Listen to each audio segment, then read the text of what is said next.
রাফি ৮ বছর বয়সী একটি ছেলে মায়ের কাছে এসে বলছে, মা, আজকে স্কুলে আমি একটু মিথ্যে বলেছি। মা জানতে চাইলেন, কি বলেছ রাফি?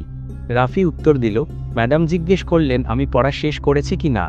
আমি বললাম হ্যাঁ, কিন্তু সত্যি আমি পড়া শেষ করিনি। পরের দিন রাফি তার দাদুর সাথে হাঁটতে বেরিয়েছে।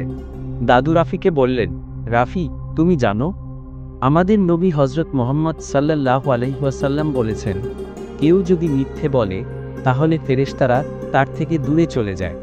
রাফি একটু চিন্তিত হয়ে বলল, কিন্তু আমি তো শুধু একবারই বলেছি দাদু।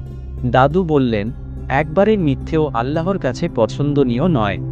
সত্য বলা সাহসীদের কাজ, আর সত্যবাদীদের ভালোবাসেন আল্লাহ। পরের দিন স্কুলে ম্যাডাম রাফিকে জিজ্ঞেস করলেন, রাফি, আজ পড়া শেষ করেছ? রাফি সাহস করে বলল, না ম্যাডাম, এখনো পুরোটা শেষ করিনি, আমি চেষ্টা করছি। ম্যাডাম খুব খুশি হয়ে বললেন, খুব ভালো বলেছ, সত্য বলা সবচেয়ে বড় গুণ। বাড়িতে ফিরে রাফির মা বললেন, তুমি আজ সত্য বলেছ শুনে আমি খুব খুশি হয়েছি রাফি। রাফি হাসিমুখে উত্তর দিল, নবীজির কথা মনে পড়ে গিয়েছিল মা, তাই আর মিথ্যে বলিনি।